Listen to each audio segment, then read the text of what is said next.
बचाओ देश बनाओ पद यात्रा का 8वां दिन जो कि प्यारेपुर से सादात के लिए माननीय जिला अध्यक्ष रामधारी यादव द्वारा हरी झंडी दिखाकर रवाना किया गया।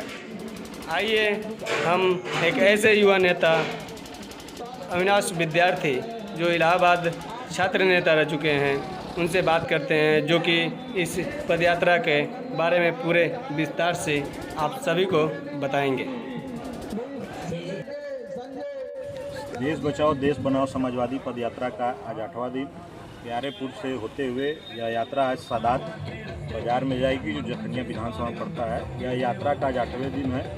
9 तारीख को गाजीपुर सज्जू पांडे पार्क से ये समाजवादी पदयात्रा अखिलेश जी के आह्वान पे अभिषेक यादव जी के नेतृत्व में सैकड़ों पदयात्रियों के साथ यह यात्रा जिस उद्देश्य जिस मकसद को लेकर चल रही है, उत्तर प्रदेश के विभिन्न जनपदों में यह यात्रा गरीबों, शोषितों, वंचितों, किसानों, महिलाओं, नौजवानों के हक और अधिकार की लड़ाई को लेकर हम लोग रोडों पर निकले हैं। इस बात को बताने निकले हैं, लोगों तक संदेश पहुंचाने निकले हैं कि वर्तमान में जो बीजेपी की सरकार चल रही है, जो जन विरोधी नीतियां जो है बीजेपी सरकार की, जो लगातार किसानों का शोषण कर रही है, किसान अपना हक और अधिकार मांगता है तो आज उसको कुचला जा रहा है। नौजवान रोजगार मांगता है तो आज उसको जेलों में ठूसा जा रहा है। आज महिलाएं नहीं सुरक्षित है। आज व्यापारी तबका है वो भी सुरक्षित नहीं है।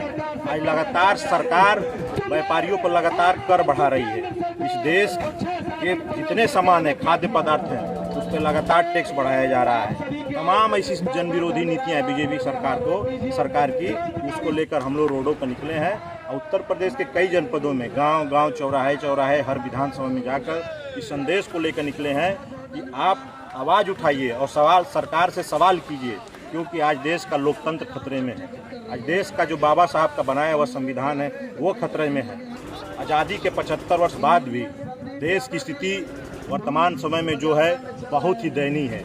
देश की अर्थव्यवस्था जो है वो चौपट हो चुकी है। देश में जो सरकारें चल रही हैं ये पूंजीपतियों की सरकार है, धन्ना सेठों की सरकार है। देश के जो पूंजीपति तबका है लगातार सरकार के सह पे बीजेपी सरकार में लगातार बढ़ता जा रहा है। बीजेपी सरकार ने बड़े बड़े मंचों से भाषण दिया था कि सबका साथ सबका विकास। नौजवान इस देश का भविष्य है। इस देश में जो आम जनमानस का जो पैसा था उसको लेकर नीरव मोदी और मल्य जैसे लोग जो नरेंद्र मोदी जी के मित्र हैं, नरेंद्र मोदी सरकार के जो मित्र हैं, बीजेपी सरकार में भाग गए। बीजेपी सरकार यही वादा किया था कि नौजवानों को 2 करोड़ रोजगार मिलेगा, काला धन वापस आएगा, लेकिन हुआ कुछ नहीं। इसलिए इनकी जो जन विरोधी नीतियां हैं और समाजवादी विचारधारा, जो समाजवादी पार्टी की नीतियां हैं, जो समाजवादी सरकार में जनता के बीच में डायल 100 जैसे, चाहे कन्या विद्याधन हो, चाहे लैपटॉप हो, ऐसी तमाम योजनाएं थी जो धरातल पे थी।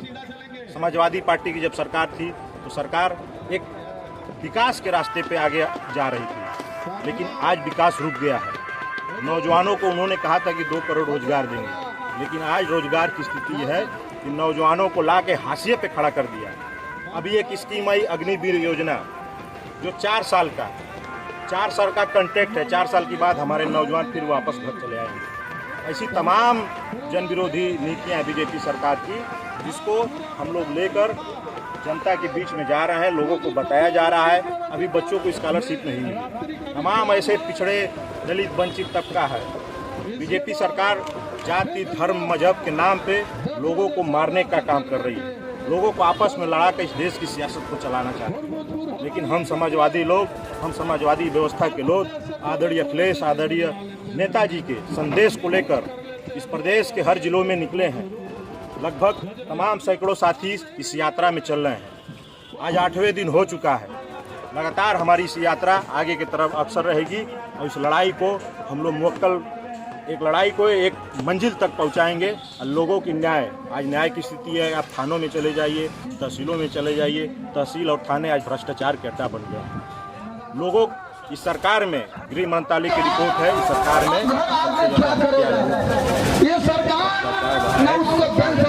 सबसे हमारे नेता ने सदन से, हमारे पार्टी के नेता ने जब विधानसभा सत्र की कार्रवाई चल रही थी उस समय रिपोर्ट मांगा था।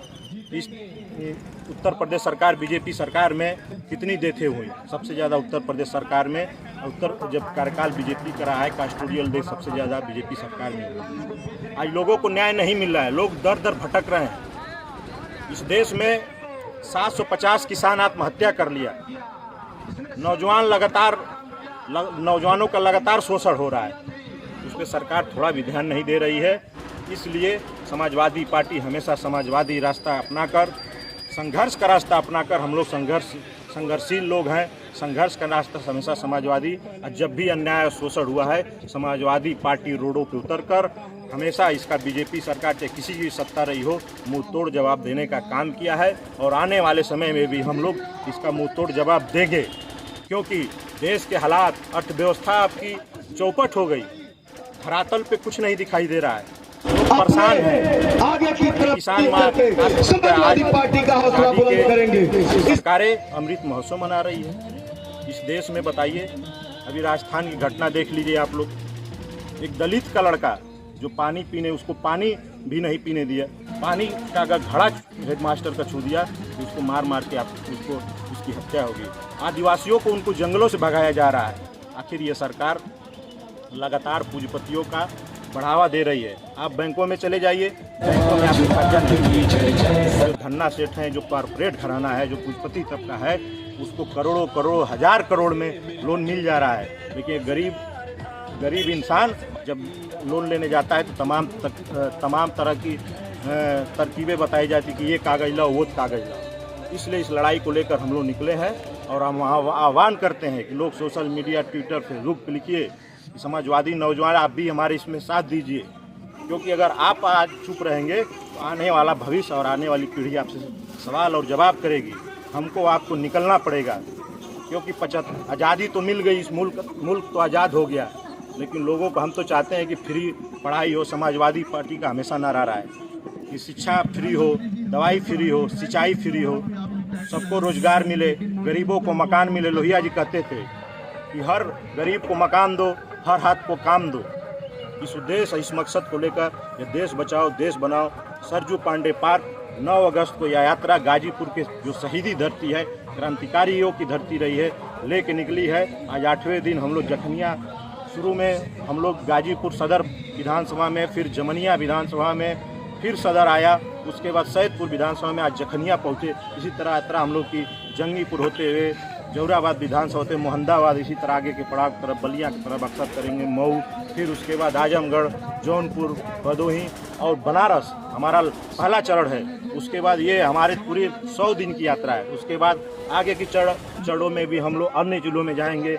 लोगों को इस संदेश को राष्ट्रीय आदेश जो समाजवादी पार्टी की नीतियाँ हैं, जब समाजवादी सरकार थी तो लोगों को, महिलाओं को 500 रुपये पेंशन मिलता था, नौजवानों को लैपटॉप मिला, स्कॉलरशिप मिला, कन्या विद्या धन मिला, स्वास्थ्य व्यवस्था, एम्बुलेंस, एक फ़ोन कीजिए एम्बुलेंस आपके दरवाजे पहुंचती थी। आज स्वास्थ्य व्यवस्था की स्थिति ये है, इतनी बदहाल हो चुकी है कि सारे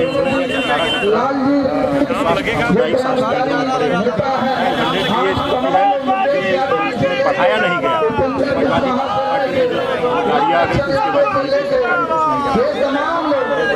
से ये भाषण देते हैं लोग। इसलिए इस उद्देश्य, इस मकसद को लेकर इस मुहिम को, क्योंकि आज हम लोग चुप रहेंगे, अगर नहीं बोलेंगे, लोग नहीं बोलेंगे तो सरकारें इसी तरह हमारा दमन करती रहेगी, हमको अपना अधिकार नहीं मिलेगा, क्योंकि हम लोग लोकतांत्रिक व्यवस्था में जीते हैं। आज बोलने की आज़ादी खत्म कर दी गई। आज लोगों को जातिगत टारगेट करके मारा जाए, कहीं मुसलमानों को, कहीं दलितों को, कहीं पिछड़ों को। लोगों को आपस में आप इनके खिलाफ आवाज़ उठाओगे तो आपके घरों पे बुलडोजर चला दिया जाएगा। न्याय नहीं मिलेगा। न्याय की उम्मीद लिए आप दर दर भटकेंगे, लेकिन आपको न्याय नहीं मिलेगा। और सबसे ज़्यादा स्थिति तो खराब इस समय, अगर मार्केट में चले जाइए, पेट्रोल डीजल का आप देखिए, दाम आसमान छू रहा है, महंगाई इस तरह बढ़ गई, गैस सिलेंडर आसमान छू रहा है। अगर पेट्रोल डीजल का दाम बढ़ेगा तो ऑलरेडी जितनी सामानें हैं, जितने खाद्य पदार्थ हैं मार्केट में व्यापार ऑलरेडी वो जाएगा। GST अब देखिए, दूध दही, जो पढ़ने वाले, जो बच्चों के नन्हे बच्चे को जो शिक्षा का जो सामग्री है, पेंसिल पे लग गया, कापी किताब सब पे लग गया। इसलिए हमको और आपको आवाज़ उठाना पड़ेगा, इस लोकतांत्रिक व्यवस्था को आगे बढ़ाना पड़ेगा, क्योंकि हम दुनिया में सबसे ज़्यादा अगर खूबसूरत लोकतंत्र कहीं का है तो हिंदुस्तान का है, अपने भारत का है। हम उस प्रदेश में तमाम हमारे महान क्रांतिकारी वीरों ने अपनी प्राणों के न्यौछावर कर शहादत देकर इस देश को आज़ाद कराया था अंग्रेज़ों से। आज़ादी तो मिल गई, लेकिन हम चाहते हैं गरीबी से आज़ादी मिले, रोजगार कोई ना रहे, किसान परेशान न रहे, उसका हक और अधिकार मिले, लोगों को शिक्षा मिले। इस बात को लेकर निकले, सब सुरक्षित रहे, कहीं छूत ऊंच नीच की भावना न रहे, सब समतामूलक समाज की स्थापना एक अवसर रहे। और हम समान शिक्षा पद्धति का मांग करते हैं, क्योंकि चाहे अमीर का बेटा हो चाहे गरीब का, सबको एक समान शिक्षा मिले। और जो मजदूर हैं उनको न्यूनतम वेतन मजदूरी अधिनियम लागू हो कि मजदूरों का भी पेट पल सके। बहुत बहुत धन्यवाद। जय समाजवाद, इनकलाब जिंदाबाद।